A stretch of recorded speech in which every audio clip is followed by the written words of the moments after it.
Did you hear what this woman just said? She said, right, because I don't want to misquote her. Land is not the source of wealth, it's just expensive dirt. You heard that correctly. She's saying there's no basically there's no value in land, but it's just the dirt. So if that's the case, why is it black South Africans still do not own their land? Why is it 70% of the land is still owned by white people? If so, guys, welcome again to another episode of the WSXM podcast, where a united Africa is an undisputed Africa. So, the Miss Helen, which is she's from the DA party, which is a South African party, with like the EFA, finally, they have the ANC, they have the DA. They are the ones who are in opposition. But look backstory: the DA party is an rebranding of the apartheid party, the party that used to run the government during apartheid times. It's just a rebranding. Some of the same people, some of their grandkids, and they have the same mentality, the same South Africa is so white kind of mentality. And this is proof, and I'm gonna prove it in this video. And but listen to what she's saying about land, because we already know where the AFF stands on the South African land, and we know where the ANC party stand. So let's dive into where the DA party stands, which is they are in the opposition party at the moment, currently in government. So take a listen to this interview, and then we discuss it in a minute. Boom. What is the view of the DA when it comes to land and the distribution of land that was stolen from those who owned it right in the beginning? Well, anybody who can demonstrate that land was stolen from them should have a claim. Mm-hmm. I mean, if all the money that we've spent on the land restitution program of the ANC has simply been spent on market purchases of land that came willingly onto the market, we could have bought a third of all South Africa's land with that money that's been thrown down the drain with those schemes that they've got. So if that money had just been used in a proper way, we could be in a very, very different place today. A very different place today. Look, land is not a source of wealth. It's expensive dirt unless you develop it. And it's very difficult to develop land in a sustainable way so that it creates jobs and creates food or produces food. It's very difficult to do that. And if you just own a piece of land that no one wants to buy, it has no value to you. So let me just pause it right there for a minute. I wrote this down because I don't want to forget it. Did you hear what this woman just said? She said, right, because I don't want to misquote her. Land is not the source of wealth, it's just expensive dirt. You heard that correctly. She's saying there's no value in land, but it's just the dirt. So if that's the case, why is it black South Africans still do not own their land? Why is it 70% of the land is still owned by white people? If land doesn't have no value, why are they holding on to it? Why don't they just give it back to the South Africans or the people who they stole it from, and the people who they unalive and tortured and take these lands from?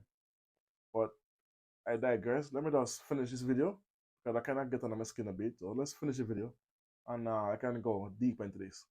Continue. At all. Now, the question we need to ask about land in South Africa is why our most fertile land, that is in very large measure in black hands, produces very little food and almost no jobs. The Ingonyama Trust. Why? Beautiful, fertile land. Why isn't it producing huge amounts of food and large numbers of jobs? Because you can create hundreds of thousands of jobs in agriculture if it's done properly. However, South African land is not in black hands. Majority of South African land is not in black hands. Let's look at the fertile land. Let's just look at the fertile land.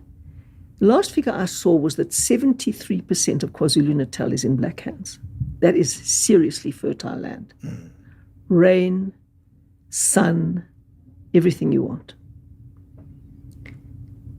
Now look at that land and say, is it producing food and jobs? Because that's what you want land for.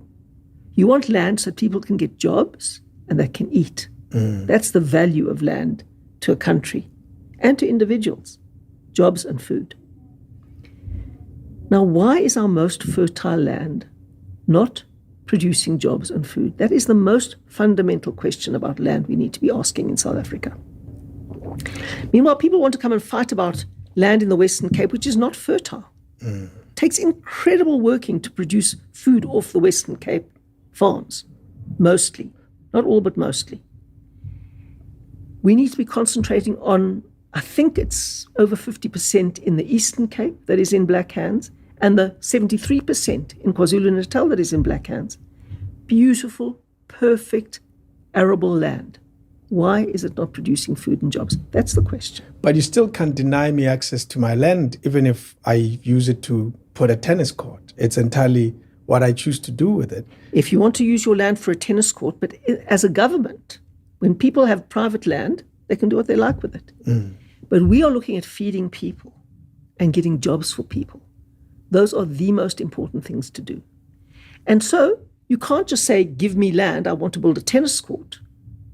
Then, you must purchase your land. Yeah, because the land issues is something that for some reason has been struggling to shift. It's been what it is forever and ever and ever. You and I know the history of this country very well.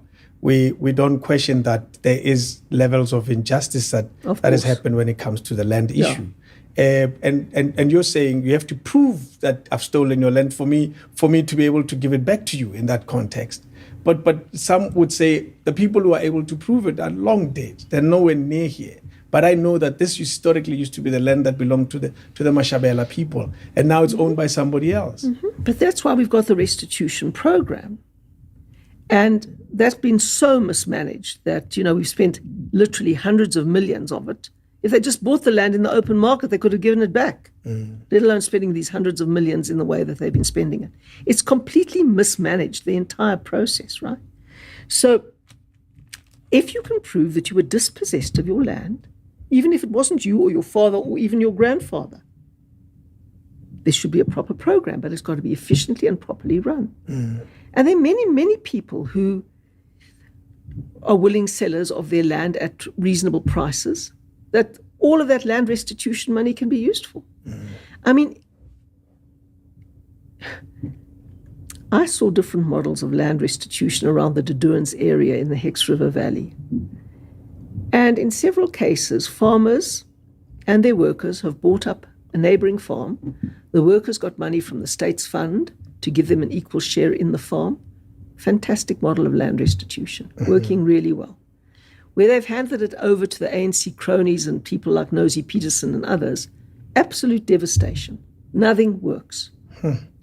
So, you've got to look at Zebedela. Once the most productive and biggest orange producing land in the world, citrus producing land in the world.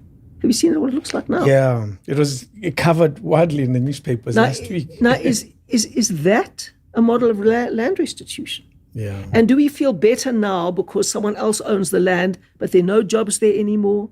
There's no food production anymore. There's no exports anymore. The question is how... It starts with land ownership, though. I have to own it first and then learn what to do with it.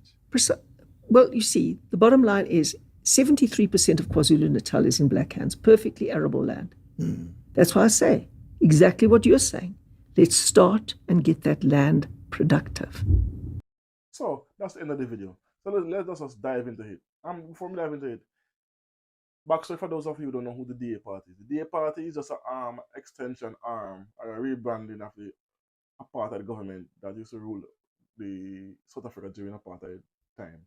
They have that same mentality because they themselves said that apartheid wasn't a bad thing for the country. So that just to give you an example, the kind of party they are, and they have always ever been in opposition, and they have never won a majority yet. And they do also join up with other parties, and they fund other parties as well, so that they can join if after do a coalition. But it never happened because they always fall short, way short. So to show you that they're not that a big deal in South Africa. So anyway, let's dive into what you said about. Let me write the reason again. Land is not the source of wealth; it's just expensive dirt. If that's the case, why is it South Africa is still owned white South Africans own 70% of the land in South Africa. But yet she just throw out a number that 73% of KwaZulu land is owned by blacks. Yes, because it's a village. It's a it's a what's the word I'm looking for? It's a village, and yes, of course, if it's a village, the property going to be owned by a majority of who live there. But that's just maybe less than 1% of the property or the land that's South Africa sits on. So it's making it sound as if a large majority of black people own property in South Africa. But no, it's untrue. It's just a certain area, a village, they own it. And she used the word fertile land. Why is it when black people have property, they are always saying that they cannot farm it, they cannot know how to make money from it? Look at Uganda. Uganda just have 100 million ton extra of wheat last year. Tanzania, the president just gave thousands of acres of land to young people, give them finance to run and do farming, and they go and they work with these young farmers to and they don't charge it. They only recoup the money after they get established. Then they repay the government, but it's tax free and it's for young people. And Zimbabwe, same thing. You have countless countries that's growing and expanding agriculture in the continent. So don't make it sound as if it's only white people can farm and make farming profitable on the continent, because other countries are doing it. So we have the people, we have the knowledge. What we don't have is the land.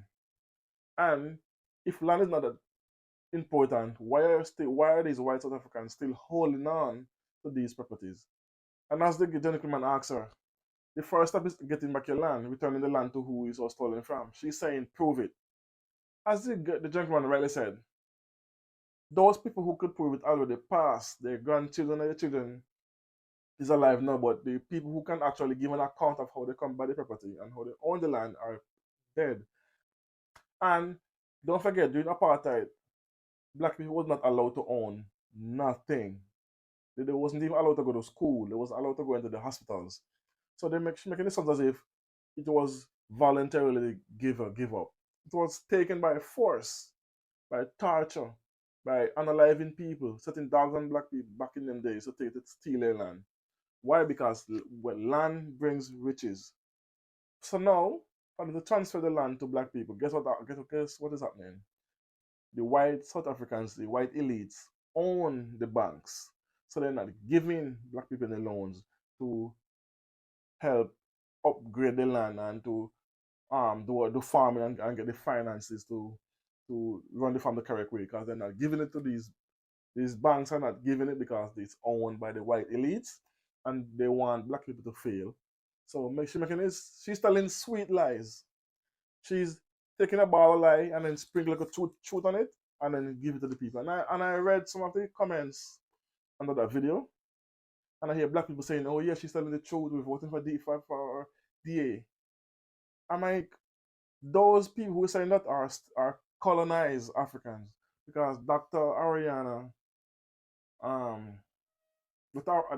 the former ambassador for the UN, she said that a Pan Africanist, the most dangerous African is a colonized African, and we have a few of them, and they are loud.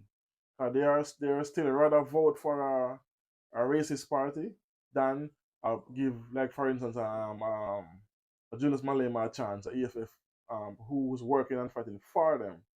Because don't forget, when ANC took over the country in 1994 when Mandela won, Mandela only focused on votes and that he never focused um on economical. He didn't focus on an economical revolution, like make sure black people have access to wealth, have access back to get their lands returned and stuff like that. Because the ANC still are being paid off to not give back the land to black people. And that's why they fear Julius Malema so much. Keep it in mind, people, especially the South Africans. Stop listening to people and then using emotions and say, oh, when they speak, listen keenly, do your research, see what they stand for, and then you make a decision to vote. But don't just saying, oh yeah, that what she said sound good. Because that's 73% of black people owning property that she used. She's talking about a minute area, a very small village, which is naturally, if it's black owned, if it's a black village, it's gonna be black owned. But that 73% is still in the 5% of the entire country that black people own 5% of property in South Africa. 5%, and that 5% is the 73% is within that 5%. To show you the inaccuracy she was peddling, and it surprised me the guy did not check her on it because that made no sense. And he did not check her on land is not doesn't mean wealth. So why are they holding up a 70% of the property? Why are they still holding on to it and not returning it? Why? And they cannot even prove who they bought it from. And I hate it, and I hate when I hear white South Africans saying, "Oh, we were here from since 3 generations." Yes, during a part just during the early 1900s when black people have no name rights. They was treated less than the human beings. They was treated as animals, and they have no right to own nothing. So they stole it, take it, and drop their own documents to prove it's theirs, even though it's impossible for that narrative to play because you are not originated from that part of the country of the world. You migrated from Europe, all over Europe, when it comes to South Africa, and then manipulate and take over and rule the system, and impose whites and blacks, and you cannot go to school, you cannot have healthcare, you cannot own property. Remember they used to just break into people's homes, drag them out, beat them, evict them without no reason and cause. And even now in South Africa, you're still having certain areas you have black people cannot go still up to today in South Africa. And so just thinking about it getting me more upset. So those black people in the comment section talking about she speak the truth and she's this and she's that. Do your research. She's on the DA party who is just a rebranding of the farmer apartheid government. And they said as much by some of the things they want to put into law, some of the fact that they still stated that apartheid was not a bad thing. It was a good thing for the country. That alone should tell you all I need to know about the party. So anyway, let me know what you think about this in the comment section. As always, don't forget to tell a friend, like, comment, share, and subscribe. Boom.